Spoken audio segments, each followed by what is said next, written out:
যদিও আমাদের অধিকাংশ মানুষ আমরা এটা বুঝি না যে আল্লাহ সুবহানাহু ওয়া তাআলার অনুগ্রহগুলো কি। অধিকাংশ মানুষ এটা আমরা বুঝি না, যার ফলে আমরা আল্লাহ সুবহানাহু ওয়া তাআলার প্রশংসাও করি না, আল্লাহ সুবহানাহু ওয়া তাআলার শুকরিয়া আদায় করি না। আমাদেরকে আগে জানতে হবে যে আল্লাহ সুবহানাহু ওয়া তাআলা আমাদের উপরে কি ইহসান করেছে, কি অনুগ্রহ করেছে। এটা আপনি আপনার নিজেকে প্রশ্ন করবেন। প্রত্যেকটা ব্যক্তি, যেই ব্যক্তি যত বেশি তার মধ্যে আল্লাহর অনুগ্রহ দেখতে পাবে, সে দেখবেন তত বেশি আল্লাহ সুবহানাহু ওয়া তাআলার কৃতজ্ঞ হবে, তত বেশি সে আল্লাহ সুবহানাহু ওয়া তাআলার শুকরিয়া আদায় করবে। কিন্তু যে জানবে না যে আমার উপরে এমন কি ইহসান করা হয়েছে, তখন সে কিভাবে শুকরিয়া আদায় করবে? করবে না। তো সে তো অন্যকে দেখতে পায় যে অন্যকে অনেক কিছু দেওয়া হয়েছে, আমাকে তো কিছুই দেওয়া হয়নি, যার ফলে সে তেমন শুকরিয়া আদায় করে না। আল্লাহ সুবহানাহু ওয়া তাআলা যে আমাদের উপরে অসংখ্য অনুগ্রহ করে থাকেন বা অনেক নিয়ামতে যে আমাদেরকে ডুবিয়ে রেখেছেন, এটা আমার কথায় আপনার হয়তো বিশ্বাস হবে না, কিন্তু কোরআনের প্রতি তো আপনার বিশ্বাস আছে, তাই না? কোরআনে যেগুলো আল্লাহর কালাম, এই সম্পর্কে তো আপনার বিশ্বাস আছে। যখন আল্লাহ সুবহানাহু ওয়া তাআলা এই কথাটা বলবে, তখন তো আপনার মধ্যে একটা চিন্তা চেতনার তৈরি হওয়ার কথা, চিন্তাশীল হওয়ার কথা। সেটা কি? যে আপনার বিবেক লোপ পেয়ে আছে বা লক হয়ে আছে, এই বিবেকটাকে কিভাবে খুলবেন? কোরআনের একটি আয়াতকে কেন্দ্র করে। কোরআনে আল্লাহ সুবহানাহু ওয়া তাআলা দুইটি জায়গায় এই জুমলাটা ব্যবহার করেছেন। একটি আপনি পাবেন সূরা ইব্রাহিমের 34 নম্বর আয়াতে, এবং আরেকটি আয়াত আপনি পাবেন, সেটা হচ্ছে সূরা নাহল 16 নম্বর সূরার 18 নম্বর আয়াতে। আল্লাহ সুবহানাহু ওয়া তাআলা তাতে বলছেন, ওয়া ইন তাউদ্দু নি'মাতাল্লাহি লা তুহসুহা, যদি তুমি আল্লাহ সুবহানাহু ওয়া তাআলার নিয়ামতকে গণনা করো, তাহলে গণে তুমি শেষ করতে পারবে না। এই আয়াতটা আল্লাহ সুবহানাহু ওয়া তাআলা প্রত্যেক মুসলিম, প্রত্যেক ব্যক্তি, প্রত্যেক মানুষকে করেছে, যে মানুষ তুমি যদি তোমার প্রতি এহসানগুলো যদি গণনা করো, তাহলে তুমি কোনোদিন গণে শেষ করতে পারবে না।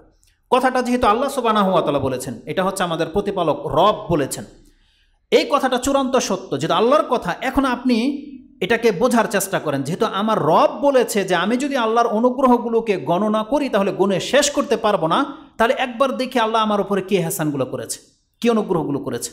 তখন গিয়ে আপনার এক একটা করে মাথা খুলবে যে আল্লাহ আপনার উপরে কি এহসান করেছে। তখন আপনি নজরকে ফিরাবেন পুরো পৃথিবীকে, তখন ওই দৃষ্টিতে দেখবেন যে অন্য কে কি পেয়েছে আর আপনি কি পেলেন। তখন আপনার বিবেক আস্তে আস্তে খুলবে।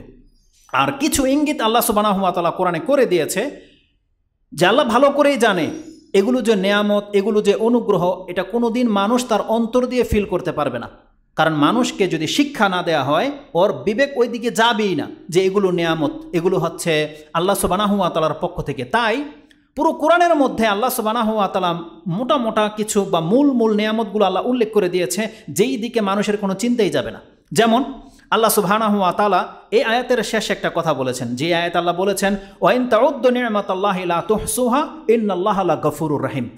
আল্লাহ সুবহানাহু ওয়া তাআলার নেয়ামতকে তুমি গুণে শেষ করতে পারবে না, আর জেনে নাও আল্লাহ হচ্ছেন অবশ্যই ক্ষমাশীল এবং দয়াবান। এই যে আল্লাহ সুবহানাহু ওয়া তাআলা যে বলেছেন আমি ক্ষমাশীল এবং দয়াবান, এটা হচ্ছে আল্লাহর অনুগ্রহের অনেক বড় একটা নমুনা। আল্লাহ সুবহানাহু ওয়া তাআলা কেন বলেছে যে আমার নেয়ামতের পরে যে আমি ক্ষমাশীল এবং দয়াবান? তার মানে আল্লাহ সুবহানাহু ওয়া তাআলা বুঝাতে চাচ্ছে, বান্দা তোর শত ভুলের মাঝেও তোকে আমি বাজিয়ে রেখেছি, ক্ষমা করে থাকি, তোকে আমি রিজিক দিয়ে থাকি। তোর অনেক পাপ, অনেক জুলুম তোর জীবনে আছে, তারপরও আমি আল্লাহ তোকে রিজিক দিয়েই যাচ্ছি। কারণ আমার প্রতি যেহেতু বিশ্বাস নিয়ে আসার পরেও তোর মধ্যে ত্রুটি, উচিত ছিল তোকে রিজিক থেকে মাহরুম করে দেয়া, কিন্তু আল্লাহ বলছেন ইন্নাল্লাহা লাগাফুরুর রহিম। কেন এই আয়াতের মধ্যে এই যে ক্ষমা করা, দয়া করা, এটা যে আল্লাহর অনুগ্রহের অন্তর্ভুক্ত, কেন এটা আমি বললাম? কারণ এর ব্যাখ্যাটা আপনি পাবেন সূরা ইব্রাহিমের 34 নম্বর আয়াতে। আল্লাহ যে আমাদের উপরে কত কি অনুগ্রহ করেছে, সেটা ওই আয়াতগুলোতে কয়েকটা কথা আছে। যেমন আল্লাহ সুবহানাহু ওয়া তাআলা সূরা ইব্রাহিমের 33-32 থেকে নিয়ে আপনি যদি পড়েন, তাহলে দেখতে পাবেন যে আল্লাহ বলেছেন, আল্লাহুল্লাযী খালাকাস সামাওয়াতি ওয়াল আরদ ওয়া আনজালা মিনাস সামাই মাআন ফাআখরাজা বিহি মিনাস সামারাতি রিজকাল লাকুম وسخر لكم الفلك لتجري في البحر بأمره وسخر لكم الأنهار وسخر لكم الشمس والقمر دائبين وسخر لكم الليل والنهار وآتاكم من كل ما سألتموه وإن تعدوا نعمة الله لا تحصوها إن الإنسان لظلوم كفار। এটা হচ্ছে বলার অর্থ। আল্লাহ বলছেন যে আমি আকাশ এবং জমিনকে সৃষ্টি করেছি, আকাশ থেকে আমি পানি বর্ষণ করি যাতে করে তোমাদের জন্য রিজিক বের হয়ে আসে। আমি তোমাদের জন্য পানিকে, সমুদ্রকে এমন করে দিয়েছি যাতে নৌকা, জলযান চলতে পারে, আর তোমরা ওগুলোর মধ্যে আরোহণ করতে পারো এবং ভারী ভারী কিছু তা দিয়ে বহন করে নিতে পারো। এবং আমি তোমাদের জন্য নহর প্রবাহিত করে দিয়েছি, আল্লাহ বলছে, এবং আমি তোমাদের জন্য সূর্য এবং চন্দ্রকে একের পর এক তোমাদের কাছে আসে আমি সেই নিদর্শন করে দিয়েছি, এবং রাতকে দিনকে তোমাদের জন্য আমি মুসাখ্খার করে দিয়েছি যে একের পর এক তোমাদের কাছে আসে। রাতে আপনি ঘুমাতে পারেন আরামে, দিনে আপনার জন্য কাজের ব্যবস্থা করে দেওয়া হয়েছে। আল্লাহ বলছেন এগুলো প্রত্যেকটা এমনিতে সৃষ্টি করা হয়নি, বরং এগুলো তোমার ফায়দার জন্য সৃষ্টি করা হয়েছে। তারপরে আল্লাহ শর্ট করে দিচ্ছেন ওই আয়াত দিয়ে, যেটা 34 নম্বরে রয়েছে। আল্লাহ বলছেন ওয়াতাকুম মিন কুল্লি মা সাআলতুমুহু, তোমরা যা কিছু আল্লাহর কাছে চাইতে, তোমার নিঃশ্বাসের প্রয়োজন, অক্সিজেনের প্রয়োজন ছিল, তোমার খাদ্যের প্রয়োজন ছিল, তোমার যৌন ক্ষুধার নিবৃত্তের প্রয়োজন ছিল, তোমার আরাম আয়েশের জন্য ঘর বাড়ি প্রয়োজন ছিল, আল্লাহ বলছেন তুমি যা চাইতে তোমার রবের কাছে তা সব কিছু আল্লাহ তোমাদেরকে দিয়েছে। এটা বলার পর আল্লাহ বলছেন ওয়াইন তাউদ্দু নি'মাতাল্লাহি লা তুহসুহা, যদি তুমি আল্লাহর নিয়ামতকে গণনা করো তাহলে গুণে শেষ করতে পারবে না। তারপরে আল্লাহ বলছেন ইন্নাল ইনসানা লাযালুমুন কাফফার, নিশ্চয়ই মানুষ হচ্ছে জালেম এবং অকৃতজ্ঞ। এই আয়াতের মধ্যে দুইটা গুণ বলা হয়েছে, যে মানুষ হচ্ছে জালেম এবং অকৃতজ্ঞ, আর সূরা নাহলের মধ্যে ওই রিপ্লাই করে আল্লাহ বলছেন ইন্নাল্লাহা লা গাফুরুর রাহিম, আর আল্লাহ হচ্ছেন ক্ষমাশীল এবং দয়াবান। তার মানে তোমার জুলম, তোমার অকৃতজ্ঞ থাকা সত্ত্বেও আল্লাহ তোমাদেরকে এখন পর্যন্ত বাঁচিয়ে রেখেছে, এখন পর্যন্ত তিনি তোমাদেরকে রিজিক দিয়েই যাচ্ছেন। এটা হচ্ছে আল্লাহ সুবহানাহু ওয়া তাআলার অনুগ্রহ। কেন এই অনুগ্রহগুলোর কথা আপনাকে বলতে হবে? কারণ মানুষ যদি তার অনুগ্রহের কথা স্মরণ হয়ে যায় তখনই গিয়ে সে কৃতজ্ঞতা অবলম্বন করবে। আর আল্লাহ সুবহানাহু ওয়া তাআলা আমাদেরকে তো জানিয়েছেই, স্বয়ং মুহাম্মদুর রাসূলুল্লাহ সাল্লাল্লাহু আলাইহি সাল্লাম যার কাছে কোরআন নাজিল হয়েছে তার শুকরিয়াটা যেন অন্তঃস্থল থেকে হয়, গভীরভাবে হয়। এজন্য আল্লাহ সুবহানাহু ওয়া তাআলা খাসভাবে রাসূলুল্লাহ সাল্লাল্লাহু আলাইহি সাল্লামের উপরে যতগুলো অনুগ্রহ করা হয়েছে তার মধ্যে সবথেকে বড় বড় অনুগ্রহগুলো কি, এটা মুহাম্মদ সাল্লাল্লাহু আলাইহি সাল্লামকে বিভিন্ন আয়াতে আল্লাহ স্মরণ করিয়ে দিয়েছে। আল্লাহ বলছে তোমাকে নবুয়ত দিয়েছে, এটা তোমার উপর সবথেকে বড় অনুগ্রহ। আল্লাহ বলছে তোমার উপর আমি কোরআন নাজিল করেছি, এটা হচ্ছে ফাদলুকাল আজিম। আল্লাহ বলছেন মহা অনুগ্রহ করা হয়েছে তোমার প্রতি। কেন? যাতে করে মুহাম্মদ সাল্লাল্লাহু আলাইহি সাল্লাম সেই অনুগ্রহগুলো ফিল করে, বুঝতে পারে, এবং যাতে করে তিনি ওই রকমের শুকরগুজার বান্দা হয়। শুধু কি তাই, এই শুকরিয়া আদায় করাটা এটা এত বড় একটা গুরুত্বপূর্ণ ব্যাপার। আপনি যদি কোনো কাউকে কিছু গিফট দেন, ওই গিফটের যদি কদর তার কাছে না থাকে ও আপনাকে মূল্যায়ন করবে না। আগে তার ওই বিষয়ের কদরটা হতে হবে, তাকে যা দেওয়া হলো এটা তার কতটা উপকারে আসবে এটা তাকে আগে জানাইতে হবে। তাকে কত বড় আপনি এহসান করলেন, উপকার করলেন, এটা তাকে আগে বুঝাইতে হবে। যখন সে বুঝে নেবে তখন সে আপনার কৃতজ্ঞতা খুব সুন্দরভাবে আদায় করবে, তখন আপনার শুকরিয়াটা খুব ভালো করে আদায় করবে।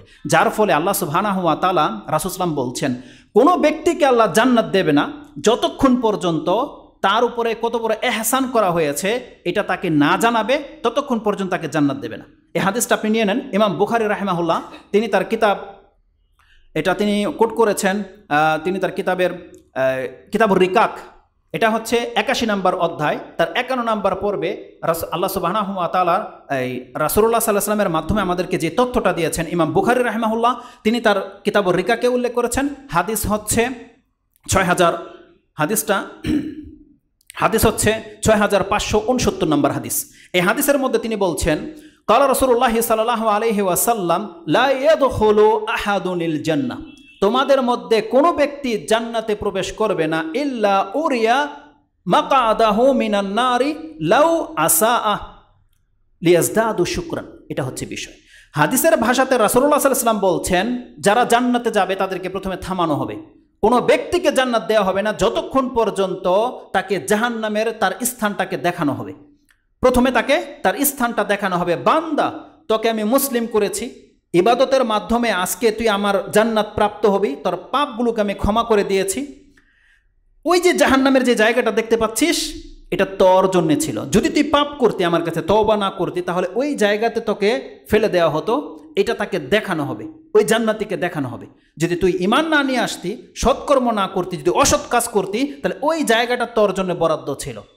রাসূল সাল্লাল্লাহু আলাইহি ওয়াসাল্লাম বলছেন কেন তাকে জায়গাটা দেখানো হবে, লিয়াজদাদু শুকরান, যাতে করে এখন সে আল্লাহর অধিক মাত্রায় শুকরগুজার বান্দা হতে পারে। যখন সে জাহান্নাম দেখে নেবে আর লেলিহান আগুন, তখন তার ফিল হবে যে আল্লাহ তাকে ক্ষমা করে দিয়ে কত বড় এহসান করেছে। তখন একজন মুসলিম, যেই ব্যক্তি হতদরিদ্র ছিল এই জমিনে, সে জান্নাত প্রাপ্ত হওয়ার পরে সে বুঝতে পারবে যে আল্লাহ আমাকে মানুষ করে জন্ম দিয়ে, মুসলমানের ঘরে জন্ম দিয়ে, ইসলাম দিয়ে ক্ষমা করে আল্লাহ আমার উপরে কত বড় এহসান করেছে যে আজকে আমাকে জাহান্নামের আগুন থেকে মুক্ত করে আমাকে জান্নাতটা দিয়ে দিয়েছে। লিয়াজদাদু শুকরান, রাসূল সাল্লাল্লাহু বলছেন যাতে করে তারা শুকরিয়াটা খুব উত্তমভাবে হয়। ওয়ালা ইয়াদখুলু আন-নারু আহাদুন, আর রাসূল সাল্লাল্লাহু বলছেন কোনো ব্যক্তি ততক্ষণ পর্যন্ত জাহান্নামে যাবে না ইল্লা উরিয়া মাকাদাহু মিনাল জান্নাহ লাউ আহসানা। প্রত্যেকটা জাহান্নামী যদি সে ভালো কাজ করত তাহলে জান্নাতে তার কোন জায়গাটাতে তাকে আল্লাহ দিত, ওই জাহান্নামীকে সেই জায়গাটাও দেখানো হবে যে রাগ তোর একটা জায়গা ছিল জান্নাতে, বরাদ্দ ছিল, যেটা তোর অসৎ কাজের কারণে, কুফরি করার কারণে এটা হারিয়েছিস, ওই জায়গাটা দেখে নে যে কত দামি সেই জায়গাটা ছিল। কেন? লিয়াকুনা আলাইহি হাসরাত, লিয়াকুনা হাসরাতুন আলাইহি হাসরাতুন। রাসূল সাল্লাল্লাহু বলছেন যাতে করে তার আক্ষেপ হয়, যাতে করে তার কষ্টটা আরো বেশি হয় যে আমি কি পাওয়ার জন্য কি ছেড়ে দিয়েছিলাম, আমি আজকে কি হারিয়েছি, এই আফসোসটা যেন তার জাগে। এই জন্য রাসূলুল্লাহ সাল্লাল্লাহু আলাইহি ওয়াসাল্লাম বলছেন প্রত্যেকটা ব্যক্তিকে জান্নাত এবং জাহান্নাম দেওয়ার আগেই তাকে আসল স্থান দেখানো হবে। কেন? লিয়াজদাদু শুকরান। এই জন্য আল্লাহ সুবহানাহু ওয়া তাআলা তার পক্ষ থেকে আমাদেরকে নেয়ামতগুলোকে বিভিন্নভাবে স্মরণ করিয়ে দিয়েছে যে আল্লাহ আমাদের উপরে কত বড় ইহসান করেছে। কেন? যাতে করে আমরা শুকরগুজার বান্দা হই। এই হাদিসটাতে আগে বাড়ার আগে এখানে একটা কথা বলে দিই। গত কয়েকদিন আগে আবারও এক ভাই ওই কথাটাকে রিপ্লাই করেছে। আজ থেকে কয়েক মাস আগে আপনারা হয়তো জানেন কোনো এক মন্ত্রী পরিষদের কোনো এক ব্যক্তি একটা স্ট্যাটাস দিয়েছে বা পেপারে এটা লেখালেখি হয়েছে যে আমাদের দেশের প্রধানমন্ত্রী জান্নাতে তার হক আছে। এই হেডলাইনটা এমনই যে জান্নাতে আমাদের দেশের প্রধানমন্ত্রীর হক আছে। যারা তার বিপক্ষে, যারা তাকে পছন্দ করেন না, আপনারা কি মনে করেন এ কথা কি সত্য না মিথ্যা? একটু আগে হাদিস শুনিয়েছি, এখন তো বিবেক খুলে যাওয়ার কথা ছিল। আমি তো মনে করি কথা তো সত্য, কথা সত্য নয়। সেই নেতা যেই হোক সে মহাব্বত করে বলেছে, কিন্তু সে কিন্তু বাড়াবাড়ি কিছু বলেনি, সে সত্যটাই বলেছে, যদিও সে কোরআন হাদিস জানে না, তারপরে নিজের আবেগে বলে দিয়েছে যে জান্নাতে প্রধানমন্ত্রীর হক আছে। আর সুবহানাল্লাহ, প্রধানমন্ত্রীর কেন, জান্নাতে প্রত্যেকটা আদম সন্তানের হক আছে, প্রত্যেকটা আদম সন্তানের। কারণ কেউ এই স্ট্যাটাসের নিচে কমেন্টের মধ্যে গালাগালি তোর অভাব নাই। কেউ বলছে যে জান্নাত কি তার বাপদাদার কিনা? সুবহানাল্লাহ, জান্নাত কি আমাদের বাপদাদার নয়? আমাদের পিতাকে, আমাদের প্রধানমন্ত্রীর পিতাকে আদম আলাইহিস সালাম নয়? প্রত্যেকটা মানুষের পিতা হচ্ছে আদম আলাইহিস সালাম। আর আল্লাহ তাকে বিনা কর্মে সৃষ্টি করার পরেই জান্নাতে দিয়ে দিয়েছিলেন। আর আমাদেরকে আমাদের কর্মের কারণে যখন জান্নাত দেওয়া হবে, আমাদেরকে কি বলা হয়েছে? ওয়ারিস শব্দটা আছে, ওয়ারিসুনাল জান্নাতাল ফেরদৌস বলা হয়েছে। ওয়ারিস করা হবে। ওয়ারিস কার হয়? পৈতৃক সম্পত্তি থেকে হয় ওয়ারিস। তা আমাদেরকে বলে তোমাদেরকে ওয়ারিস সূত্রে আমি জান্নাত দিয়ে দেবো, আল্লাহ সুবহানাহু ওয়া তাআলা বলছেন। তাহলে প্রত্যেকটা ব্যক্তির জায়গা জান্নাতে বরাদ্দ আছে। এখন সেই ব্যক্তি যদি বদকাজ করে তার ওই অংশটাকে হারিয়ে ফেলে, তাতে আল্লাহ সুবহানাহু ওয়া তাআলা কি করেছে তার জন্য? আল্লাহ তো জুলুম করেনি। আল্লাহ বলছেন বান্দা প্রত্যেকটা ব্যক্তির জান্নাতে অংশ আছে, তো শুধু কর্ম করে সেই জায়গাটাকে আসতে হবে। শুকরগুজার বান্দা হয়ে শুধু ওই জায়গাটাটুকু আসতে হবে, যাতে কোনোভাবে সেটা অস্বীকার তুই না করিস, কোনোভাবে সেটা না হারাস। ওই কর্ম করতে হবে না। যদি কোনো ব্যক্তি ওই কাজে লিপ্ত হয় তাহলে সে তার অংশ কিন্তু হারাবে।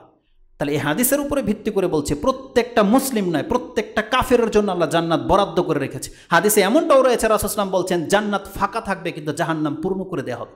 জান্নাত ফাঁকা কেন থাকবে? ওই যে যেই লোকগুলোর জন্য জান্নাতে বরাদ্দ রাখা হয়েছিল তারা তো সেই জায়গাগুলোতে যেতে পারবে না, তাদেরকে জাহান্নামে ফেলে দেওয়া হবে। চিরকালের জন্য যারা জাহান্নামে থাকবে, ওই জায়গাগুলোকে ফিল আপ করার জন্য রাসূল সাল্লাল্লাহু আলাইহি ওয়াসাল্লাম বলছেন আল্লাহ জান্নাতের মধ্যে ভিন্ন আরেকটা জাতি সৃষ্টি করবে, যাদেরকে ওই জায়গাগুলোকে আল্লাহ দিয়ে দিবে। তাহলে আমরা আমাদের কর্মের কারণে সেই জায়গাগুলো যেন না হারাই। আল্লাহ যেন আমাদেরকে তৌফিক দান করে যে আমাদের বরাদ্দকৃত জায়গায় যেন আমরা গিয়ে যেতে পৌঁছতে পারি। তো এই হাদিসটা দিয়ে আমি যেটা আপনাকে দেখাতে চাচ্ছি যে আমাদেরকে আল্লাহ সুবহানাহু ওয়া তাআলা তার বিভিন্ন নিয়ামতকে স্মরণ করিয়ে দিয়েছেন যাতে করে আমরা তার শুকরগুজার বান্দা হই। এবং এটাতে মুমিন বান্দাদের ফায়দাও আছে। যারা প্রকৃত মুমিন মাঝে মাঝে গাফেল হয়ে যায়, যখন তারা সেই নিয়ামতের কথা শুনতে পায়, জানতে পায়, বুঝতে পায়, তখন তার আকল খুলে যায়, তখন চট করে সে সেজদায় পড়ে যায়, তখন চট করে সে আল্লাহর আলহামদুলিল্লাহ তো অবশ্যই বলবে এবং সে শুকরগুজার বান্দা হয় যে হ্যাঁ আল্লাহ আমার উপর অনেক বড় ইহসান করেছে। এজন্য আল্লাহ সুবহানাহু ওয়া তাআলা এই কথাটাও কোরআনে মুহাম্মদ রাসূলুল্লাহ সাল্লাল্লাহু আলাইহি ওয়াসাল্লামকে জানিয়ে দিয়েছেন, ওয়াযাক্কির ফাইন্না যিকরা তানফাউল মুমিনিন। সূরা আয-যারিয়াত 1 নম্বর সূরার 55 নম্বর আয়াতে আল্লাহ সুবহানাহু ওয়া তাআলা বলছেন যে অবশ্যই আপনি মুমিনদেরকে উপদেশ দেন, স্মরণ করিয়ে দেন, তাদেরকে উপদেশ দেন, নসিহত করেন, কারণ এটা মুমিনদের জন্য ফায়দা বয়ে নিয়ে আসবে। এজন্য আমরা যদি আপনাদেরকে স্মরণ করিয়ে দিই যে মুসলিমের উপর আল্লাহ কত বড় ইহসান করেছে, অবশ্যই এটা আপনার ঈমানের জন্য অনেক বড় একটা ফায়দার কাজ হবে। যার ফলে আপনাকে আমি এটা স্মরণ করিয়ে দিতে চাচ্ছি। এতগুলো কথা কেন বললাম? এটা এই জন্য বলেছি, আমরা একটা বড় বিপদের উপর দিয়ে পার হয়ে এসেছি। এটা সবাই জানেন। নাকি এই বিপদ আপনি ফিল করেননি? এই করোনা যেটা মহামারী, এটা কি আপনার ভয় হয় নাই? আপনি নিজে সাক্ষী যে কত মানুষ মরে গেছে, আপনি নিজে সাক্ষী। কারো আত্মীয় স্বজন মরে গেছে, কারো নিজের ঘরের ফ্যামিলির সদস্য মেম্বার কেউ মরে গেছে, কিন্তু দেখেন আপনাকে আল্লাহ আপনাকে তো মারে নাই, বরং আপনার সেই অসুস্থতা পর্যন্ত, সেই রোগটা পর্যন্ত আপনাকে স্পর্শ করে নাই। আল্লাহ আমাদেরকে বাঁচিয়ে রেখেছে। যখন কোনো ব্যক্তি এটা ফিল করবেন যে আল্লাহ সুবহানাহু ওয়া তাআলা এই মহামারীর মধ্যেও আপনাকে আমাকে সুস্থ করে রেখেছে, এটাকে আপনি আল্লাহর অনুগ্রহ, আল্লাহর দয়া ভাবেন কি ভাবেন না, এটা হচ্ছে বিষয়। যদি এটা আপনার মনে হয় যেটা আল্লাহ সুবহানাহু ওয়া তাআলার পক্ষ থেকে আমাদেরকে দয়া করা হয়েছে, তাহলে আমি মনে করি আপনার শুকরিয়াটা আপনার অন্তঃস্থল থেকে হওয়া উচিত, যে আল্লাহ আমাদেরকে সুস্থ রেখেছে, বাঁচিয়ে রেখেছে, আমরা তার প্রশংসা করি, আমরা বলি আলহামদুলিল্লাহ। এই একটা লাইফ আমাদেরকে নতুন করে দেওয়া হয়েছে বলা চলে। ইনশাআল্লাহুল আজিজ খুব শীঘ্রই হয়তো আল্লাহ সুবহানাহু ওয়া তাআলা দুনিয়া থেকে এই মহামারীটাকে উঠিয়ে নিচ্ছেন, গুটিয়ে নিচ্ছেন। যাদেরকে আল্লাহ সুবহানাহু ওয়া তাআলা বাঁচিয়ে রেখেছেন, যারা এখন পর্যন্ত সুস্থ আছেন, আমরা আল্লাহর কাছে দোয়া করি, আল্লাহ তাদেরকে তুমি আর অসুস্থ করে দিও না, তাদেরকে তুমি আর এই রোগে মৃত্যু দান করো না। আল্লাহ তুমি আমাদেরকে মাফ করে দাও, আমাদেরকে মুক্ত করে দাও। দ্বিতীয় পয়েন্ট যেটা আমি আপনার কাছে তুলে ধরতে চাই, সেটা হচ্ছে যখন আল্লাহ সুবহানাহু ওয়া তাআলা আমাদেরকে আরেকবার চান্স দিয়েছে, আমি এটা চান্স মনে করব, একটা গিফট আল্লাহর পক্ষ থেকে, একটা ছাড়। এখন আমাদের কি করা উচিত?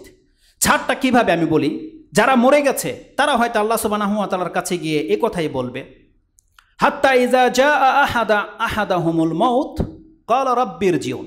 তারা হয়তো বলেছে যে আল্লাহ আমাকে আরেকবার ফিরিয়ে দেন, মাফ করে দেন, ছেড়ে দেন, লাআল্লি আমালু সালিহান ফিমা তারাকতু, যাতে করে যে আমলগুলো আমি করিনি, সৎ কাজগুলো যাতে আমি করতে পারি, আল্লাহ আমাকে আপনি মাফ করে দেন, সুস্থ করে দেন। তারা হয়তো বলেছে, কিন্তু অনেকে মরে গেছে, সেই সুযোগ পায়নি। আপনার অন্তর সাক্ষী, আপনার অন্তরের খবর তো আমি জানি না, কিন্তু আল্লাহ জানে। আমি আমার অবস্থাটার উপরে আপনাকে বলতে চাই, সেটা হচ্ছে এই, যারা সত্যিকার অর্থে মোমেন বা সত্যিকার অর্থে যারা এই রোগকে ভয় পেয়েছেন, আপনি কি একবারও বলতে পারবেন যে একটা দিন আপনার এমন হয়েছিল যে আমার ভালো হয়ে যাওয়া উচিত, আমার তওবা করে নেওয়া উচিত, না জানি আমি মরে যাই এ রোগে? এরকম ফিল হয়নি? যেই ব্যক্তি জানতে পেরেছে যে আপনার পাশের বাড়িতে করোনা এসেছে, সে কিন্তু তওবা করার মন মানসিকতা তার জন্মে গেছিল। অধিকাংশ মানুষের এটাই হয়েছে যে করোনা থেকে যদি বেঁচে যাই আমি ভালো হয়ে যাব, ওই পাপটা আমি ছেড়ে দেব, ওই অন্যায় পথটা আমি ছেড়ে দেব। অনেকের অন্তরে এরকম কিন্তু হয়েছে। আল্লাহ সুবহানাহু ওয়া তাআলা ওই ব্যক্তির মতো, ইযা জাআ আহাদাহুমুল মাউতু ক্বালা রাব্বিরজিউন, আল্লাহ আমাকে ছেড়ে দেন, আরেকবার আমাকে পাঠিয়ে দেন, লাআল্লি আমালু সালিহান ফিমা তারাকতু, আমি যে কর্মগুলো ছেড়ে দিয়েছি আল্লাহ, এই কর্মগুলো এখন আমি করে আসব। আল্লাহ তো তাদেরকে তো ছাড়েনি, কিন্তু আপনাকে আমাকে ছেড়ে দিয়েছে, আরেকবার একটা চান্স দিয়েছে। আল্লাহ সুবহানাহু ওয়া তাআলা আমাদেরকে সেই সৎ কাজের জন্য আরেকটা সুযোগ দিয়েছে। এখন এই সুযোগটা পেয়ে আপনার আমার কি করা উচিত? আমরা কি আবার আগের চরিত্রে ফিরে যাব, নাকি আমাদেরকে এখন মুসলিম হয়ে এই জীবনে বসবাস করতে হবে? যেটা একটা লাইফ আপনাকে দেওয়া হয়েছে, একটা লাইফ, নতুন একটা জীবন, আবার নতুন একটা সময় আপনার কাছে পদার্পণ করেছে। 1441 হিজরি আপনি পার করে 1442 হিজরিতে আল্লাহ আপনাকে এই জমিনে বাঁচিয়ে রেখেছেন। এটা নতুন লাইফ, এটা নতুন সময় আপনি ধরে নেন। এখন আপনি কিভাবে বাঁচতে চান? আগের মতো, নাকি নতুন করে আপনি আল্লাহ সুবহানাহু ওয়া তাআলার বান্দা হয়ে বাঁচতে চান? এটা ডিসিশন আপনি নেবেন। কোরআনে আল্লাহ সুবহানাহু ওয়া তাআলা দুই শ্রেণীর মানুষের কথা উল্লেখ করেছে, যে প্রকৃত মুসলিমের চরিত্র কি আর মানুষের চরিত্র কি। মানুষের চরিত্র সম্পর্কে আল্লাহ সুবহানাহু ওয়া তাআলা একাধিক কথা বলেছে, দুইটা আয়াতের মধ্যে পাশাপাশি এসেছে। বিদায় ওই আয়াতটা আপনার কাছে কোট করছি, যে আয়াতটা আল্লাহ সুবহানাহু ওয়া তাআলা সূরা হুদ 11 নম্বর সূরার 10 এবং 11তে উল্লেখ করেছে। আল্লাহ সুবহানাহু ওয়া তাআলা বলছেন, মানুষের মধ্যে এমন লোক আছে, ওয়ালা ইন আযাকনাহু না'মা বা'দা দাররা মাসাতহু লা ইয়াকুলান্না যাহাবা সাইয়্যাতু আন্নি ইন্নাহু লাফারিহুন ফাখুর। আল্লাহ বলছেন, কতক মানুষ হচ্ছে এমন, যাদেরকে যখন বিপদ স্পর্শ করে, সেই বিপদ যখনই কেটে যায় তখন সে বলে যাহাবা সাইয়্যাতু আন্নি, যাক আমার উপর থেকে বিপদ কেটে গেছে। ইন্নাহু লাফারিহুন ফাখুর, সে আবার আমোদ প্রমোদে মেতে ওঠে, সে আবার উৎফুল্ল হয়ে যায়, আবার স্বৈরাচার হয়ে যায়। এটা হচ্ছে মানুষের স্বভাব। আপনি আমি কি তাই হব? আল্লাহ সুবহানাহু ওয়া তাআলা বলছেন, ইল্লাল্লাযিনা সাবারু, তবে যারা ধৈর্য ধারণকারী, যারা আল্লাহর বন্দেগীর উপরে ধৈর্য ধারণকারী, আল্লাহ বলছেন ওয়া আমিলুস সালিহাত, এবং সৎ কাজে লেগে থাকবে, উলাইকা লাহুম আজরুহুম ইনদা রাব্বিহিম উলাইকা লাহুমুল মাগফিরাহ। আল্লাহ সুবহানাহু ওয়া তাআলা তার সম্পর্কে বলছেন, উলাইকা লাহুম মাগফিরাতুন ওয়া আজরুন আযীম, আজরুন কবির। আল্লাহ সুবহানাহু ওয়া তাআলা বলছেন, আল্লাহর পক্ষ থেকে তাকে ক্ষমা করে দেওয়া হবে এবং অনেক বড় পুরস্কার তাকে আল্লাহ সুবহানাহু ওয়া তাআলা করবে। তাহলে যেহেতু আল্লাহ সুবহানাহু ওয়া তাআলা আমাদেরকে রোগ দিয়েছিলেন বা রোগের সিমটম আমাদের মধ্যে এসেছিল, এখন আল্লাহ আমাদের ওই সাইয়াত, ওই অনিষ্ট দূর করে নিয়েছে। এখন আমাদেরকে আর উৎফুল্ল আর উদাসীন এবং ওই স্বৈরাচারের মতন হওয়া উচিত নয়। আমাদেরকে এখন আল্লাহ সুবহানাহু ওয়া তাআলার শুকরগুজার বান্দা হওয়া উচিত, যাতে করে আমরা ইবাদত করে আল্লাহ সুবহানাহু ওয়া তাআলাকে সন্তুষ্ট করতে পারি। আল্লাহ সুবহানাহু ওয়া তাআলা জুমা চলা অবস্থায় কোনো ব্যক্তি যদি কথা বলেন, তাহলে আজকের যে নেকি আপনি হারিয়েছেন। এটা যত ইম্পর্ট্যান্ট কথা হোক, জুমার দিন অন্তত, গত 2টা খুতবা আমি জুমার দিনের মর্যাদা নিয়ে দিয়েছি, চাষার একটা এবং সারুলিয়াতে। যেহেতু একটা মহরম মাস চলে এসেছে, বিধায় আমি সাবজেক্টটাকে চেঞ্জ করেছি না। আজকে আমার ইচ্ছা ছিল জুমার বৈশিষ্ট্য নিয়ে কথা বলবো। প্রত্যেকটা ব্যক্তিকে বলে দিই, আজকে হচ্ছে বছরের প্রথম দিন, তাই না? পুরো বিশ্বের মানুষ আনন্দিত, তারা উদযাপন করে। কিন্তু মুসলিমদের আচরণ কি জানেন? মুসলিমদের জন্যে বছরে একদিন নয়, প্রত্যেকটা জুমার দিন হচ্ছে এমন, যেই দিনটা আসে তাকে ফিল্টার করার জন্য কয়েক দফা তাকে ক্ষমা করা হয়। এই জুমার দিন কয়েক দফা। এক হলো জুমার সূর্য যখন ডুবে যাবে, বৃহস্পতিবার সন্ধ্যায় যখন জুমার চাঁদ উঠে গেছে, তখনই গত জুমা থেকে এই জুমার পর্যন্ত 1 সপ্তাহের পাপকে সমস্ত মুসলিমকে আল্লাহ মাফ করে দিয়েছে। যারা কাবিরা গুনায় লিপ্ত হয়নি, জেনে নেন, যারা কাবিরা গুনায় লিপ্ত হয়নি তাদের সাগিরা গুনাহগুলো আল্লাহ গত রাত্রেই মাফ করে দিয়েছে। এবং আজকে যারা বাসা থেকে গোসল করে পায়ে হেঁটে এসেছেন, এসে কারোর সাথে কথা বলেননি, কাউকে কষ্ট দেননি, 2 রাকাত সালাত আদায় করেছে বা যত পারেছেন সালাত আদায় করেছেন, এই যে জুমা খুতবা শুনছেন, নামাজ পড়ে যাওয়ার পরে নামাজটা পড়ে নিতে পারলে এই অবস্থায় আপনার যতগুলো কদম লেগেছে মসজিদে আসতে, প্রত্যেকটা কদমে 1 বছরের সিয়াম, 1 বছরের কিয়াম করলে যত নেকি হবে, প্রত্যেক 1 কদমে আল্লাহ আপনাকে দিয়ে দিয়েছে, প্রত্যেক 1 কদমে। এবং যারা অজু করে এসেছেন উত্তমভাবে এবং পায়ে হেঁটে এসেছেন, এই যে সালাত আদায় মানে এখন খুতবা শুনছেন, নামাজ পড়বেন, আল্লাহর পক্ষ থেকে আপনার আগামী 10 দিনের গুনাহ মাফ করে দিয়েছে আল্লাহ সুবহানাহু ওয়া তাআলা। আগামী 10 দিনের গুনাহ। এতগুলো নেকি হারাবেন যদি কোনো ব্যক্তি জুমার সময় কথা বলেছেন।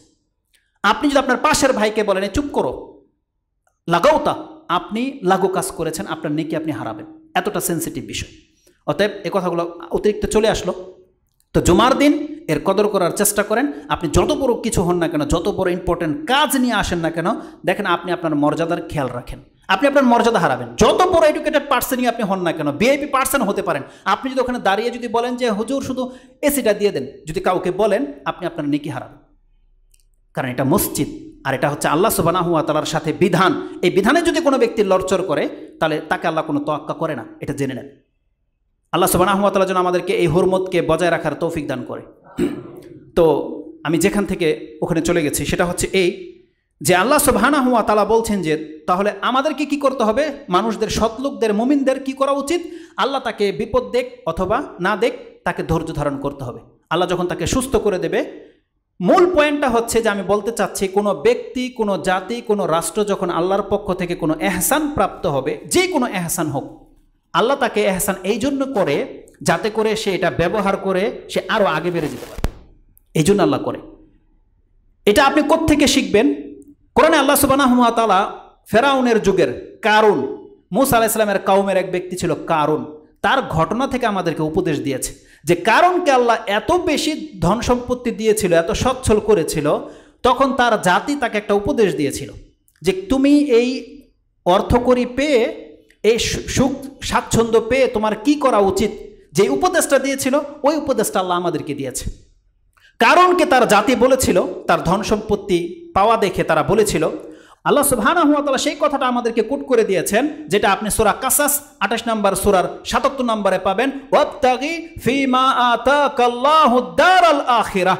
আল্লাহ তোমাকে যে নিয়ামত দিয়েছে, তুমি এই নিয়ামতকে কাজে লাগিয়ে তুমি তোমার পরকালের জায়গাটাকে নির্ধারণ করে নাও, তুমি তোমার পরকালের জায়গাটাকে স্থাপিত করে নাও বা ঠিক করে নাও, মানে জান্নাতের একটা জায়গা তুমি করে নাও।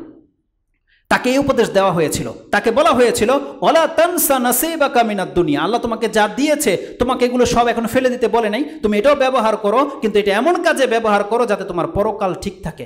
ওয়া আহসিন কামা আহসানাল্লাহু ইলাইক। এটা হচ্ছে সবথেকে বড় ইম্পর্টেন্ট একটা উপদেশ। তার জাতি তাকে বলেছিল, আল্লাহ যেমন তোমার উপরে এহসান করেছে, অতএব তুমিও আল্লাহর সাথে সে এহসানের বদলা চুকাও, তুমি আল্লাহর সাথে উত্তম কিছু করো, আল্লাহর বিধানের সাথে তুমি উত্তম কিছু করো, আল্লাহর রাষ্ট্রের এই পৃথিবীতে তুমি উত্তম কিছু করো। ওয়া আহসিন কামা আহসানাল্লাহু ইলাইক ওয়ালা ওয়ালা তাবগিল ফাসাদা ফিল আরদি ইন্নাল্লাহা লা ইউহিব্বুল মুফসিদিন, এবং তুমি এই জমিনে ফাসাদকারী হয়ো না, কারণ আল্লাহ কিন্তু ফাসাদকারীকে পছন্দ করে না। এই করোনার কারণে পার্কগুলো বন্ধ হয়ে গেছে, যতগুলো ক্লাব ছিল, যতগুলো খারাপ জায়গাগুলো ছিল, এগুলো সব বন্ধ হয়ে গেছে। এখন আল্লাহ করোনা উঠিয়ে নিচ্ছে, আপনি কিন্তু আবার সেই জায়গাগুলোকে ফিল আপ করে দিয়েন না আপনার গার্লফ্রেন্ড নিয়ে, নোংরা কাজগুলো করে আবার সেই ওই রং ঢঙের জায়গাগুলোতে আপনি আর সেই কাজটা করেন না। আল্লাহ বলছেন ওয়ালা তাবগিল ফাসাদা ফিল আরদ, খবরদার তুমি এই জমিন আর ফাসাদকারী হইও না, কারণ ইন্নাল্লাহা লা ইউহিব্বুল মুফসিদিন, আল্লাহ সুবহানাহু ওয়া তাআলা কিন্তু ফাসাদকারীকে পছন্দ করে না। তাহলে আমাদের উপরে যে ইহসান আল্লাহ করেছে, যে নতুন লাইফ আমাদেরকে আল্লাহ দিয়েছে, আমাদেরকে উচিত এই সময়টাকে এখন ভালো কাজে ব্যবহার করা, যাতে করে আল্লাহ সুবহানাহু ওয়া তাআলার এই নিয়ামতের আমরা শুকরিয়া আদায় করতে পারি, কদর করতে পারি। এই মেসেজটা ছিল আপনাদের জন্য, যে আল্লাহ সুবহানাহু ওয়া তাআলা আমাদেরকে তার ইবাদত করার এবং তার হক আদায় করার জন্য তৌফিক দান করে। কোরআন আল্লাহ সুবহানাহু ওয়া তাআলা এই সম্পর্কে আরো বহু কিছু বলেছে। আল্লাহ সুবহানাহু ওয়া তাআলা বলছেন, যে কোনো বিপদ আমাদেরকে আল্লাহ দেয়, কেন দেয়? আল্লাহ কয়েকটা উদ্দেশ্য নিয়ে এই পৃথিবীতে সুখ স্বাচ্ছন্দ্য দেয়, মানুষকে কষ্ট দেয়, মানুষকে অভাবে ফেলে, অসুস্থ করে। এগুলোর পেছনে আল্লাহর কয়েকটা উদ্দেশ্য থাকে। তার একটা উদ্দেশ্য আমি আপনাকে বলে দিই, সেটা হচ্ছে যেটা আল্লাহ সুবহানাহু ওয়া তাআলা সূরা সাজদা 32 নম্বর সূরার 21 নম্বর আয়াতে আল্লাহ সুবহানাহু ওয়া তাআলা বলছেন যে কেন আল্লাহ সুবহানাহু ওয়া তাআলা মানুষকে বিপদ দিয়ে পাকড়াও করে। আল্লাহ বলছেন ওয়ালা নুযিকান্নাহুম মিন আযাবিল আদনা দুনাল আযাবিল আকবার লাআল্লাহুম ইয়ারজিউন। আল্লাহ বলছেন আমি আমার বান্দাদেরকে ছোটখাটো বিপদ দিয়ে, ছোটখাটো আযাব দিয়ে পরীক্ষা করি বা তাকে পাকড়াও করি, কেন? বড় আযাবে পতিত হওয়ার আগে লাআল্লাহুম ইয়ারজিউন, যাতে করে আমার বান্দাগুলো আমার দিকে ফিরে আসে। অতএব করোনা মুহূর্তে যারা তওবা করে নিয়েছিলেন, যারা দাড়ি রেখে নিয়েছিলেন, যারা সালাত ধরে নিয়েছিলেন, এগুলো যেন কোনো একটা কিছু আপনার কাছ থেকে ছুটে না যায়। আল্লাহ বলছেন বান্দা তুমি তোমার রবের কাছে ফিরিয়ে আনার জন্য আমি বিপদ দিয়েছিলাম। কতক লোক হতাহত তো হবে, যুদ্ধের ময়দানে যা হয়, যুদ্ধ হলে কিছু মুসলিমের রক্ত তো ঝরবে, কিন্তু এর পরবর্তীতে যে বেনিফিটটা মুসলিমরা পাবে, এটা হচ্ছে সব থেকে বড় ফায়দা। অতএব করোনা কালে কাফেরদের সাথে বহু মুসলমান মরেছে, কিন্তু পরবর্তী বেনিফিটটা কি? এই যে যেই লোকগুলো তওবা করে ফিরে এসেছে, এটা হচ্ছে জমিনের সবচেয়ে বড় ফায়দা। যারা দুর্নীতি ছেড়ে দিয়েছে, যারা অপকর্ম ছেড়ে দিয়েছে, আল্লাহ বলছেন আমি তোমাদেরকে ফিরিয়ে আনার জন্যই এই পুরো পৃথিবীতে এই মহামারীটা ঢেলে দিয়েছি। এবং আল্লাহ বিভিন্নভাবে আমাদেরকে পরীক্ষা করে, যাতে করে কিছু লোক আল্লাহর দিকে ফিরে আসে। যেই লোকগুলো ফিরে আসে তাদেরকে ফিরানোর জন্যই আল্লাহ সুবহানাহু ওয়া তাআলা এত বড় পদক্ষেপ নিয়েছে। আল্লাহ বলছে তুমি তোমার রবের দিকে আসো। অতএব আল্লাহ সুবহানাহু ওয়া তাআলা যেহেতু আমাদেরকে সুস্থ রেখেছে, বাঁচিয়ে রেখেছে, আমরা যেন আল্লাহ সুবহানাহু ওয়া তাআলার এই নিয়ামতের কদর করতে পারি, এবং আমরা যেন তার দ্বীনের খাদেম হতে পারি, আমরা যেন তার দ্বীনকে আঁকড়ে থাকতে পারি, এবং তার বন্দেগী যেন এখন লেগে থাকতে পারি। আল্লাহ যেমন আমাদেরকে বাঁচিয়ে রেখেছে, তেমন আমাদেরকে যেন আল্লাহ সুবহানাহু ওয়া তাআলা এই ইবাদত করার তৌফিকও দান করে। আমরা আল্লাহর কাছে দোয়া করি আল্লাহ তুমি কবুল করো। তৃতীয় পয়েন্ট যেটা আমি আপনার কাছে বলবো, এবার আসুন আল্লাহ সুবহানাহু ওয়া তাআলার নিয়ামতের কথাটা আমি আপনাকে স্মরণ করিয়ে দিয়েছি। এই পৃথিবীতে যেমন আজকে হচ্ছে 1442 হিজরির প্রথম দিন, যেটাকে আমরা নতুন বছর হিসাবে জানি। আমাদের কাছে এটা নতুন বছর, কিন্তু আদৌ কি এটা নতুন বছর? নতুন দিন নয়, নতুন বছর নয়। এই নতুন দিন বা পৃথিবীর মানুষ বিভিন্নভাবে বহু উদযাপন করে থাকে। কোনো ব্যক্তির জন্ম মৃত্যুকে নিয়ে তারা একটা দিবস বানিয়েছে, জন্ম দিবস, মৃত্যু দিবস। কোনো ব্যক্তির একটা ঘটনাকে কেন্দ্র করে তারা দিবস বানিয়েছে। বিভিন্ন ঘটনাকে কেন্দ্র করে তারা দিবস বানায়, বিজয় দিবস, শোক দিবস, স্বাধীনতা দিবস, কত দিবস এগুলো মানুষ বানিয়েছে। সিজন, সময় বা কালকে কেন্দ্র করে তারা দিবস পালন করে। এতদিন করতে শুধু বৈশাখ, এখন আবার বসন্ত আছে, হেমন্ত আছে, আবার ফাল্গুন আছে। মানে যত দিবস তারা বানাতে পারবে তত রং ঢং, তত মজা। এতদিন শুধু একটা ছিল, হয় বিজাতির কোনো একটা কালচার, ওই 31st নাইট, কিন্তু তারপরে সে আবার মুসলিম হিসেবে মহরম পালন করে, আবার সে বাঙালি হিসেবে বৈশাখ পালন করে। এভাবে যত নিচের দিকে যাবে তার দিবসের শেষ নাই। আঞ্চলিকতা আছে, পাহাড়ি এলাকায় যারা বসবাস করে তাদেরও দিবস আছে। কেউ হিন্দুদের বন্ধু, ওই হিন্দুদের দিবসে সে অংশ নেয়। খ্রিস্টান তার বন্ধু, ওই দিনেও সে অংশ নেয়। এইভাবে মানুষ বিভিন্ন দিবসের সাথে জড়িয়ে গেছে। এমনকি প্রথম দিনটাকেও তারা একটা নতুন দিন হিসাবে উদযাপন করে থাকে। এই ক্ষেত্রে অধিকাংশ কাফের, মুসলিম সব সমান, মুসলিমরা তার কাছ থেকে পৃথক হয়নি। কিন্তু কিছু মুসলিম আছে যারা ওই জানুয়ারি মাসের হ্যাপি নিউ ইয়ার তো পালন করে না, ওটাকে পাপ ঠিকই মনে করে, কিন্তু সে মহরমটাকে আবার আরবি মাস হিসাবে, ইসলামিক মাস হিসাবে, মুসলিম হিসাবে সে আবার মহরমটাকেও সে নববর্ষ হিসাবে তার অন্তর থেকে সে উইশ করে, সে অন্তর থেকে সে ফিল করে। যে সে মুসলিম ভিত্তিতে সে মনে করে যে মুহররমের আমাদেরকে পালন করা উচিত, কিন্তু ইসলাম আমাদেরকে কোনোটাই দেয়নি। বরং এটা এমন কর্ম, এটা এমন একটা জাতির বিজাতির কর্ম, এটা যেই জাতির অনুসরণ করতে আমাদেরকে নিষেধ করা হয়েছে। আল্লাহ সুবহানাহু ওয়া তাআলা সেই জাতির উদ্দেশ্য আমাদেরকে বলে দিয়েছে যে মুসলিম তোমরা খবরদার ইহুদি নাসারাদের কাছ থেকে কোনো দিন ধর্ম নিও না। ওরা যে কোনো দিবস দেখ, তোমাদেরকে যেই কোনো নিয়ম নীতি তোমাদের কাছে পেশ করুক, দেখো মুসলিম তোমরা কিন্তু তাদের কাছ থেকে এটা গ্রহণ করো না। কারণ তাদের উদ্দেশ্য হচ্ছে, যদি তোমরা তাদের অনুকরণ করো, তাহলে তাদের মূল উদ্দেশ্য হচ্ছে তোমাদেরকে কাফের বানিয়ে ছাড়বে, তোমাদের দিন থেকে সরিয়ে দিবে।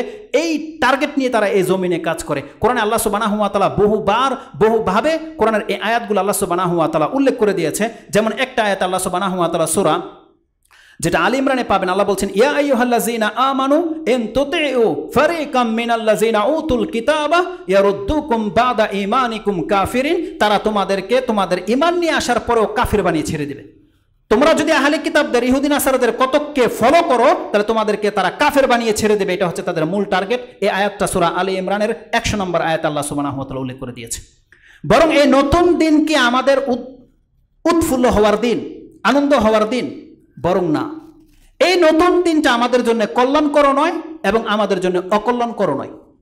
বরং এই পৃথিবীতে আপনি জেনে নেন, কিছু মানুষ আছে বছরের একদিন নয়, মাসের একদিন নয়, কোনো দিন নয়, বরং প্রত্যেকটা মুহূর্ত আপনার জন্য কল্যাণকর। আর এই পৃথিবীতে এমনও মানুষ আছে যাদের জন্য প্রত্যেকটা দিন, প্রত্যেকটা মুহূর্ত অকল্যাণকর। এটা আজকে আপনি এই খুতবা থেকে নিয়ে যান, আপনি জেনে নেন। আপনি মুসলিম তো, প্রত্যেকটা মুসলিমের জীবনটা এমন, আপনার পুরো দিন নয়, এই যে এখন এই মুহূর্তটা আপনার জন্য কল্যাণকর, একটু পরে ওই 1 ঘন্টা পর ওইটা আপনার জন্য কল্যাণকর, তার আধা ঘন্টা পর ওইটা আপনার জন্য কল্যাণকর। রাসূলুল্লাহ সাল্লাল্লাহু আলাইহি ওয়াসাল্লাম থেকে এই ক্ষেত্রে একটা হাদিস নিয়ে নেন, যেটা ইমাম বুখারী রাহিমাহুল্লাহ তিনি তার কিতাবুর রিকাকে কোট করেছেন। রাসূলুল্লাহ সাল্লাল্লাহু আলাইহি ওয়াসাল্লাম বলছেন যে আজাবান লি আমরিল মুমিন। হাদিসটা সাহাল রাদিয়াল্লাহু তাআলা আনহু কোট করেছেন। তিনি বলছেন, কালা রাসূলুল্লাহ সাল্লাল্লাহু আলাইহি ওয়াসাল্লাম আজাবান লি আমরিল মুমিন ইন্না আমরুহু কুল্লুহু খায়রুন। রাসূল সাল্লাল্লাহু আলাইহি বলছেন, আমি যখন একটা মুমিনের জীবনটাকে ফলো করি, তাহলে দেখতে পাই তার পুরো জীবনটাই হচ্ছে কল্যাণকর। ওয়ালাইসা যাকা লি আহাদিন ইল্লা লিল মুমিন, আর মুমিন ছাড়া এই ফজিলত অন্য কোনো ব্যক্তি পাবে না। তার মানে আপনি যখন মুমিন মুসলিম, রাসূল বলছে প্রত্যেকটা মুহূর্ত হচ্ছে আপনার জন্য কল্যাণকর, প্রত্যেকটা মুহূর্ত। যেমন আমাদের জন্য কল্যাণকর, তেমন আমাদের জন্য চিন্তারও কারণ। আপনার কি চিন্তা হয় না যে আল্লাহ আপনাকে 60 বছর দিয়েছে, এই জমিনে আপনি 60 বছর 50 বছর বেঁচে থাকবেন, আপনার সে বয়স থেকে একটা বছর মাইনাস হয়ে গেল, এটা আপনার খুশির বিষয় না চিন্তার বিষয়? মুসলিমরা কি চিন্তা করবে না এই বিষয়গুলো নিয়ে?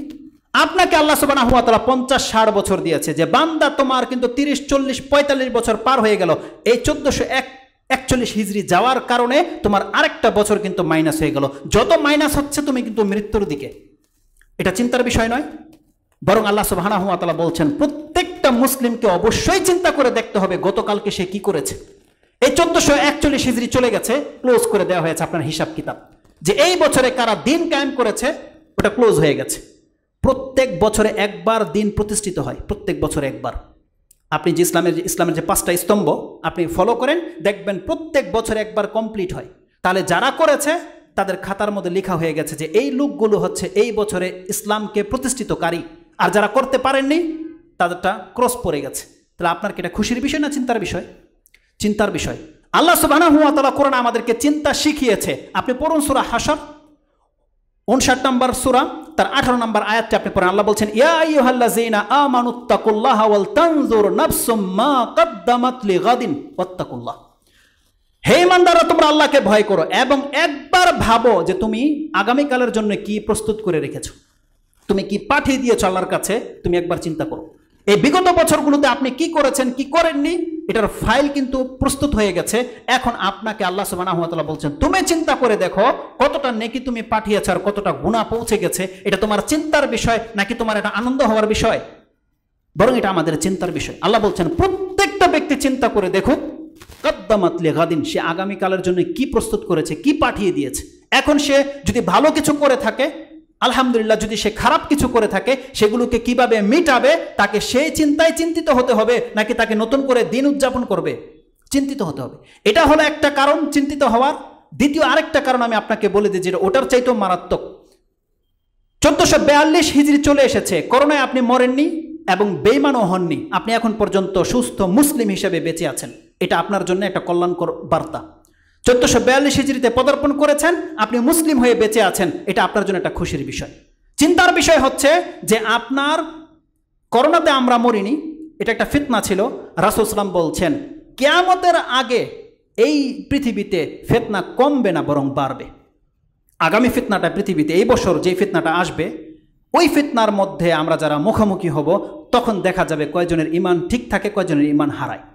কারণ রাসূলুল্লাহ সাল্লাল্লাহু আলাইহি ওয়াসাল্লাম থেকে একটা কথা আনাস রাদিয়াল্লাহু তাআলা তিনি কোট করেছেন, যেই দিনগুলো আসতে যাচ্ছে এই দিনগুলোতে আরো বড় ফিতনা আমাদের উপরে চাপিয়ে দেওয়া হবে। রাসূলুল্লাহ সাল্লাল্লাহু আলাইহি ওয়াসাল্লাম থেকে তিনি কোট করছেন যে আমরা আনাস ইবনে মালিকের কাছে গিয়ে বিচার দিলাম কি সম্পর্কে? মান আল কাউনা মিনাল হাজ্জাজ, হাজ্জাজ বিন ইউসুফের অত্যাচার সম্পর্কে তার কাছে গিয়ে বিচার দিলাম। আনাস রাদিয়াল্লাহু তাআলা বলছেন ইসবিরু, তোমরা ধৈর্য ধারণ করে থাকো। কেন? ফাইন্নাহু লা ইয়াতি আলাইকুমুজ জামান ইল্লাল্লাযী বাদাহু শাররুম মিনহু, যেই ফিতনায় তোমরা এখন পতিত হয়েছো, অপেক্ষা করো, তার পরের যুগটা এই যুগের চাইতে বেশি মারাত্মক হবে। আগামীতে অত্যাচার আরো বাড়বে, তোমরা অপেক্ষা করো, যতটা সহ্য করতে পারো অপেক্ষা করো। তোমরা ভাববে না যে আগামীকাল আরো ভালো হবে, যে হাজ্জাজের চাইতে ভালো খলিফা আসবে, আসবে না, আরো খারাপটা আসবে। রেজাল্টটা কি তাই হয়নি আজ পর্যন্ত? তার মানে আজকে আমরা যতটা যেভাবে আছে মুসলিম ইবাদত করতে পারছি, আপনি আজকে মসজিদে বসা, এই বাংলার জমিনে ফিতনা এমনভাবে ছেয়ে যাবে যে আপনি এখানে বসে থাকার মতো তৌফিক আপনার হবে না। কিছুদিন আল্লাহ আমাদেরকে দূরে রেখেছিল, আবার আল্লাহ আমাদেরকে ঘরে ফিরিয়ে দিয়েছে, কিন্তু ওই ফিতনার চাইতে মারাত্মক ফিতনা আবার ছেয়ে যাবে যখন আপনি এই মসজিদে বসে থাকার মতো তৌফিক পাবেন না। কারণ পরবর্তী দিনগুলো আরো খারাপ হবে। তিনি বলছেন হাত্তা তালকাউনা ইলা রাব্বিকুম, এমনকি তোমাদের রবের সাথে সাক্ষাৎ হওয়া পর্যন্ত বিভিন্নভাবে বিপর্যয় তোমাকে ছেয়ে যাবে। রাসূল সাল্লাল্লাহু একটা হাদিস এটাও আছে যে আল্লাহ না করুক এই ফিতনা যদি রিসেন্টলি চলে আসে, কোনো এক ব্যক্তি, আপনার যেই ভাই করোনাতে মরে গেছে, এমন না হয় যে আপনি তার কবরের পাশে গিয়ে আফসোস করেন, আফসোস যে আমার ভাই করোনাতে মরে গেছে, যে আমি মরে যেতাম তো ভালো হইতো, এই বিপদ থেকে বেঁচে যেতাম। রাসূল সাল্লাল্লাহু বলছে ফিতনাগুলো এভাবে ছেয়ে যাবে, একজন মুমিন একটা কবরের সামনে গিয়ে বলবে যে আমি আজকে তোমার জায়গায় হইলে ভালো হতো, তুমি মরে গিয়ে বাঁচছো আর আমি আজকে বেঁচে থেকে আমার ঈমানকে টিকে রাখতে পারছি না। এমনটা ছেয়ে যাবে। আজকে ইন্ডিয়াতে যা হচ্ছে নতুন ফিতনা, আপনারা জানেন যে কোনো এক ব্যক্তি মেহেদি দাবি করে বসে আছে। নতুন ফিতনা, আমাদের দেশের রাষ্ট্রের ধর্মটাকে তারা বানচাল করতে চাচ্ছে, বাতিল করতে চাচ্ছে। এগুলো কি? এগুলো ফিতনা। আর এগুলো যত বেশি বাড়বে আপনি জেনে নেন এটা মুসলমানদের জন্য ভালো কোনো লক্ষণ নয়, বরং এটা মুসলমানদের জন্য খারাপ লক্ষণ। আপনার যদি কিছু করার থাকে, আপনি আপনার দিনটাকে আঁকড়ে ধরে দেখিয়ে দেন, তাহলে আপনার দিন টিকে থাকবে। আর বাংলার সংবিধানে ইসলাম থাক বা না থাক, কিন্তু আপনার দিন টিকবে না যদি আপনি মুসলমান না হন।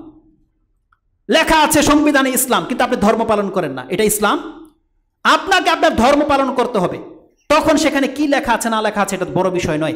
আপনি মুসলিম তো আপনার ধর্ম ছেড়ে দিয়েছেন, আপনি অমুসলিমের কথা এত লাফান কেন?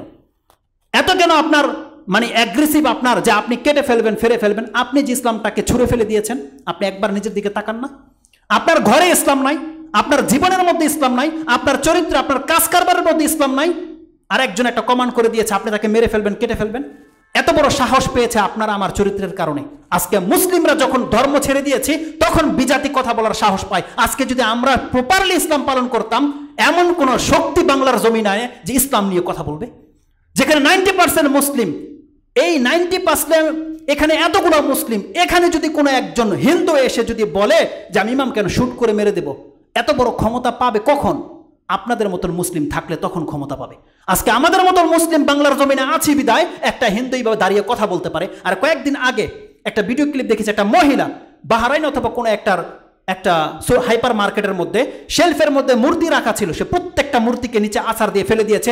তার জুমলাটা আমার খুব ভালো লেগেছে। সে যে খুব সৎ মহিলা তা নয়, কিন্তু সে বলেছিল আযা বিলাদুল মুসলিম, এটা মুসলিমদের রাষ্ট্র, তোর ক্ষমতা দিছে কে তুই শেলফের মধ্যে মূর্তি উঠাবি? একটা মানুষের এমন ঈমান থাকতে হবে যে একটা মুসলিমদের রাষ্ট্র সে বোঝে যে মুসলিম রাষ্ট্রের কি মূল্য আর কাফেরদের রাষ্ট্রের কি মূল্য। বাঙালি বোঝে মুসলিম রাষ্ট্রের কি মূল্য। যদি সে বুঝতো তাহলে সে এখন পর্যন্ত হিন্দুদের সাথে তার সম্পর্ক ক্যান্সেল করেনি, এখন পর্যন্ত সমস্ত বিজনেস তার অমুসলিমদের সাথে, এখনো তার আদান প্রদান সব অমুসলিমদের সাথে। আপনি এটাকে আগে কাট করে দেখান, ওরা সব থেমে যাবে, সব থেমে যাবে। বড় কিছু করতে হবে। আল্লাহ সুবহানাহু ওয়া তাআলা যে ফিতনাগুলো একের পর এক আসবে, আল্লাহ যেন এই ফিতনাতে আমাদেরকে যেন মুক্ত রাখে, আমাদের ঈমান যেন আমরা সেভ করতে পারি। আমরা আল্লাহর কাছে শুধু এই দোয়াটাই করি, আল্লাহ তুমি আমাদেরকে রক্ষা করো। এজন্য আমাদেরকে আমাদের ধর্মটাকে আঁকড়ে ধরতে হবে। দেখেন যত খুতবাই বলি না কেন, এখন পর্যন্ত আপনি দাঁড়িয়ে রাখতে পারেননি, এখন পর্যন্ত আপনার টাকনার নিচে প্যান্ট, এখন পর্যন্ত আপনি ইন্ডিয়ান সিরিয়ালগুলো সব মত্ত, কোরআন পড়েন না আপনি, তাহলে কিভাবে আপনি ইসলামকে টিকাবেন? আল্লাহ তো বলেছে তোমরা যখন গোসা ইসরাইল হয়ে যাইবা বা বন্যায় ভেসে আসা খড়কুটা হয়ে যাইবা, তোমাদেরকে আমি ভাসিয়ে দেব এবং অন্য কোনো জাতিকে আমি সেখানে স্থান দেব। শক্তি যার সেই নিয়ে যাবে। আজকে মুসলিমরা যখন তার ধর্ম টিকাবে না, তাহলে আল্লাহ বিজাতিদের কি ধর্মটাকে ধ্বংস করে দিবে, আমাদেরকে আল্লাহ শাস্তি দেবে। কে ঠেকিয়ে রাখতে পারে? আল্লাহ নিজে কি, আপনি কি ভেবেছেন ওই কাবাগরকে যেমন আল্লাহ ওই পাখি দিয়ে বাঁচিয়েছিল, আপনারা প্রত্যেকে চাচ্ছেন যে বাংলাদেশটাকে আল্লাহ এমন কিছু করুক, এটি চাচ্ছেন। কিন্তু তারা তো অমুসলিম ছিল, আপনারা তো মুসলিম দাবি করছেন, আপনারা তো তাওহিদবাদী। আল্লাহর তাওহিদবাদীদের কাজ হচ্ছে আল্লাহর দিনকে রক্ষা করা। যেই দিন আল্লাহর তাওহিদবাদী না থাকবে, তখন আল্লাহ পাখি দিয়ে, ঘূর্ণিঝড় দিয়ে, বিভিন্ন কিছুতে আল্লাহ বাঁচাবে। কিন্তু আপনারা তো তাওহিদবাদী দাবি করছেন, তাই না? এই দিনকে রক্ষা করার দায়িত্ব তো আপনাদের, মুসলিমদের। তাহলে আপনাদেরকে আল্লাহর সোলজার হতে হবে, আপনাদেরকে আল্লাহ সুবহানাহু ওয়া তাআলার বাহিনী হতে হবে। সেটা কিভাবে? উগ্রপন্থী দিয়ে নয়, আপনি আপনার ধর্মটাকে প্রপারলি পালন করে দেখান। মুসলিমরা যেদিন তার ধর্মকে আঁকড়ে ধরবে, দেখবেন কোনো হিন্দু আপনার সামনে কথা বলতে পারবে না, কোনো অমুসলিম আপনার সামনে কথা বলতে পারবে না। কারণ যখন জানবে যে বাংলার 90% মুসলিম ইসলাম পালন করে, তাহলে সেই ক্ষেত্রে গিয়ে আমরা টিকবো না, সেটা সে বুঝে নেবে। কিন্তু এখন টিকে যায় কি করে? সে জানে যে এগুলো সব হচ্ছে নামের মুসলিম, এগুলো কোনো ধর্মের কোনো খবরই নেই, যার ফলে কথা বলার সাহস পায়। আল্লাহ যেন আমাদের ইসলামটাকে আমাদের অন্তরে ফিরিয়ে দেন। অনেকগুলো কথা ছিল, যে সময় পার হয়ে গেছে, এখন আর ওদিকে যাব না। সবচেয়ে বড় কথা হচ্ছে যে আমাদেরকে চিন্তাশীল হতে হবে। এই নতুন বছর পেয়ে আমরা আনন্দ উৎফুল্ল হলে চলবে না। আরেকটা হাদিস আমি আপনাকে বলে দিই, যেটা রাসূলুল্লাহ সাল্লাল্লাহু আলাইহি ওয়াসাল্লামের অনেক বেশি একটা সতর্কবাণী ছিল, যেটা রাসূলুল্লাহ সাল্লাল্লাহু আলাইহি ওয়াসাল্লাম সর্বশেষ নসিহত করেছিলেন 1,24,000 ফেরেশতাদের সাহাবীদের সামনে। সমস্ত সাহাবীগুলো যেই দিন উপস্থিত ছিল, সেই বিদায় হজের খুতবা আপনারা প্রত্যেকেই জানেন যে একটা ঐতিহাসিক ভাষণ ছিল, নসিহত ছিল রাসূল সাল্লাল্লাহু আলাইহি ওয়াসাল্লামের পক্ষ থেকে, সর্বশেষ নসিহত। তাতে রাসূলুল্লাহ সাল্লাল্লাহু আলাইহি ওয়াসাল্লাম একটা কথা বলেছিলেন, আমি কি আমার দিন তোমার কাছে পৌঁছে দিলাম তোমাদের কাছে?